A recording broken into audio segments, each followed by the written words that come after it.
What's up? You're watching Poots Garage. This week, we have a new tubing bender. That was really aggressive. What's up? You're watching Poots Garage. This week, we're putting together a new tool. This is kind of the next phase for this truck, which is tube bending. So I've been accumulating parts for several months now, mainly just kind of waiting for supplies to get caught up and stuff and for people to send me stuff, but we got everything we need. So let's show you what we are doing. I don't even know where to start right now. I got stuff scattered everywhere, but this is the main component right here. This is a tube bender. This is the JD2 Model 32. This is a really nice unit. Oh God. Anywhere you look, there's pretty much nobody complaining about these ones.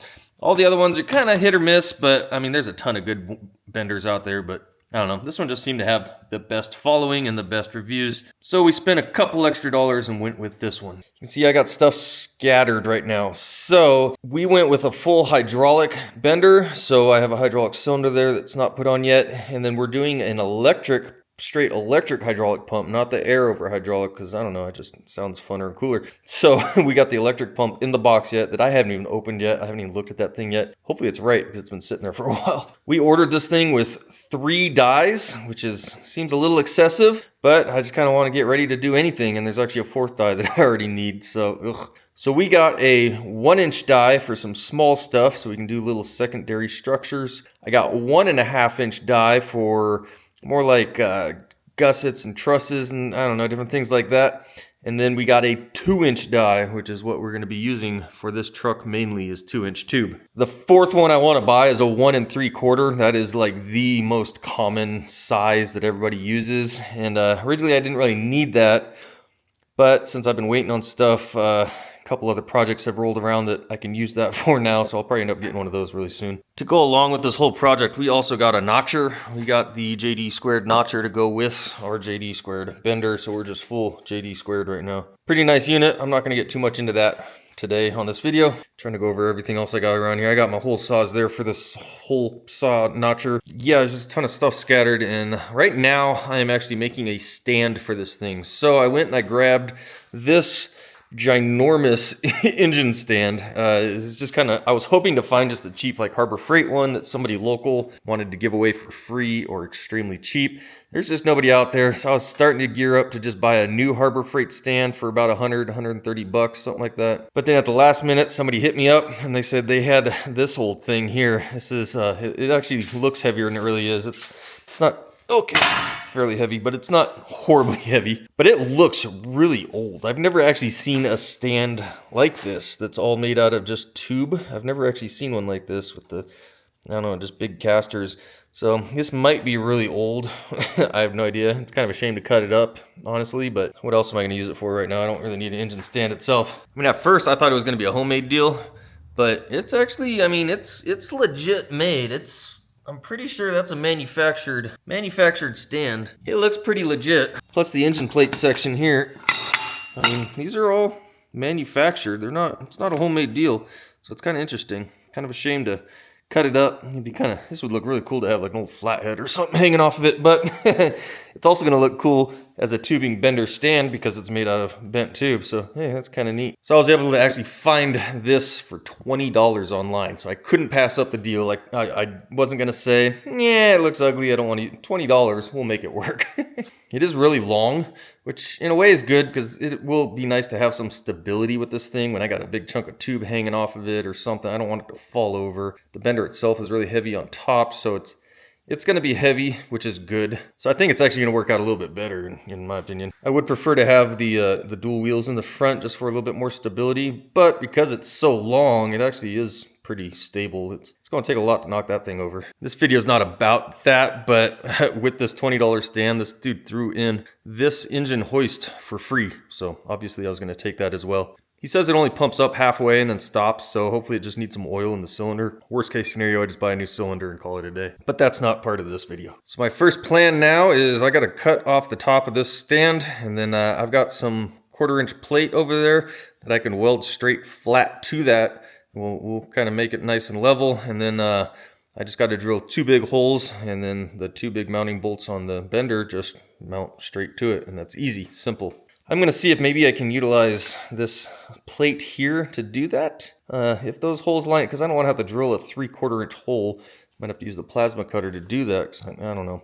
Maybe I'll see if I can utilize this plate down here that already has holes in it. Maybe those holes will actually line up to something. I don't know, we'll see. We're gonna play with it a little bit. All right, I played with the plate. I can get holes to line up to the mounting bolts, but I still gotta drill out that thing more, and that is extremely thick, and I'm not trying to mess with that. I wanna do this quick and easy. I don't wanna reuse stuff, so I got some fresh quarter plate here. We'll literally just cut out a square of what we need, and we can just weld that straight to the top and then drill 2 big holes in that and be done. It'll be a lot easier to drill out this quarter plate than anything else. So that's the route we're gonna do. So first I just gotta lop this off.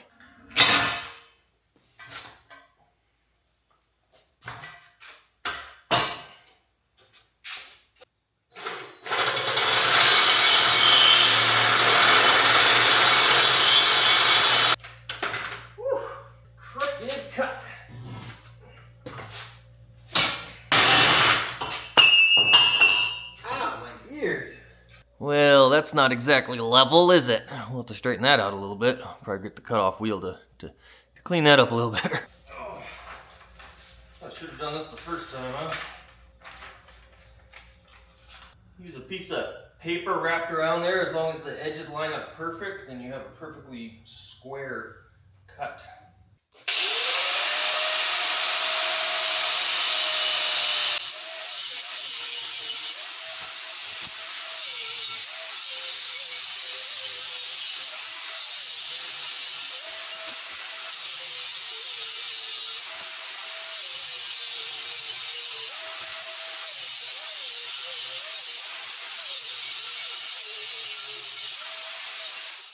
That looks better. So I have the scrap piece of metal here, quarter plate. It's the same as that big piece I was thinking about cutting up, but if I just trim off these 2 little deals and that middle finger sticking up there, I think that will work. I prefer it to be just a hair wider because it's just barely narrower than the pipe, like an 1/8 inch on each side, but we'll still weld it up, and the length is perfect. The 8 inches is what I was looking for, so it's actually going to work out really good.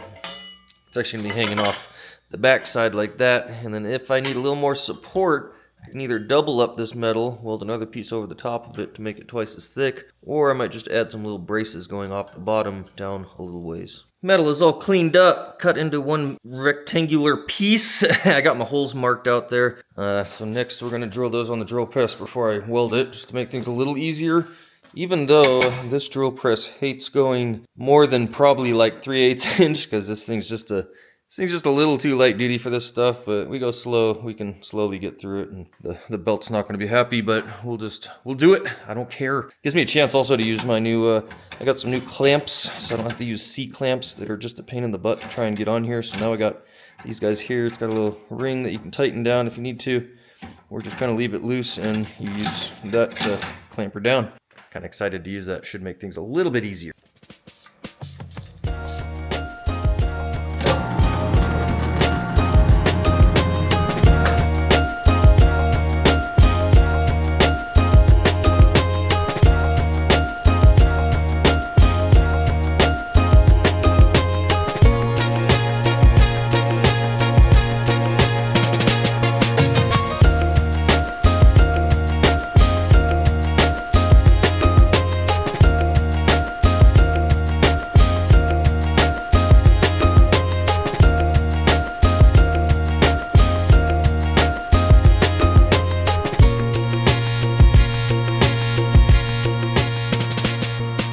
There we go. We are all drilled up. Not a fun process, not a pretty process with that little drill press, but them holes came out nice. Everything lined up perfect. I already tried it out on the bender down there. Everything lines up, so perfect. Now all I gotta do is weld this thing down. Make sure I put the correct side down, and we'll be good.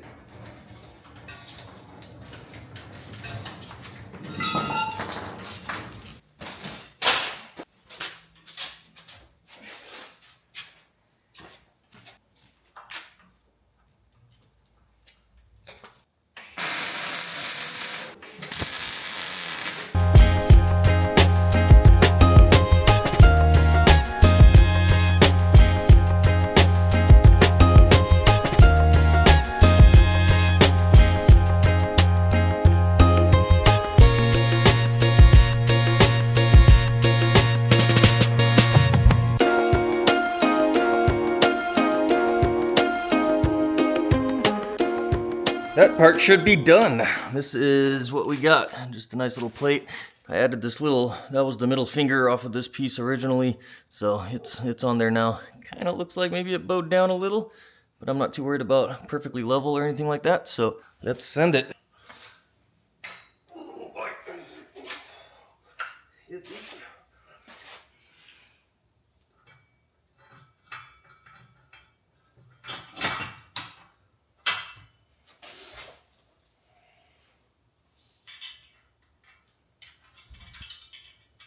This is where we're at right now. So I've got this thing kind of just loosely bolted on, and you can see how we are sitting. So you can see our arm swings out like that. Our hydraulic ram will be right through here. Yeah, it's coming along. I kind of just have the small, I think that's the 1-inch die in there for now, just to help things kind of situate. But yeah, it's working out pretty good.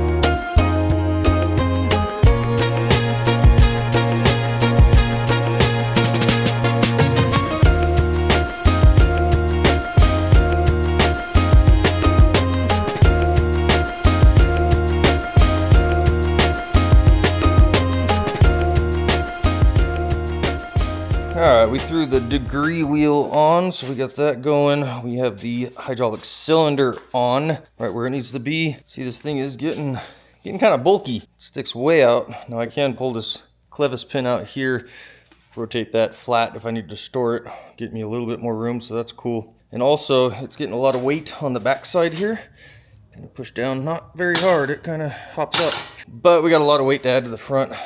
Next, we got to get the pump out of the box. The pump I'm going to probably mount to the front here. We'll figure out a way to just kind of mount it down there on a plate of some sort. So that'll add a bunch of weight to the front. And these dies, this is a very small die, so the 1-inch die that's in here now. When I get big dies in there, those things are heavy, especially that 2-inch. That thing weighs, I don't know, like 70 pounds or something stupid. So that will definitely put some weight on the front as well. So I'm not too worried about it tipping over or anything.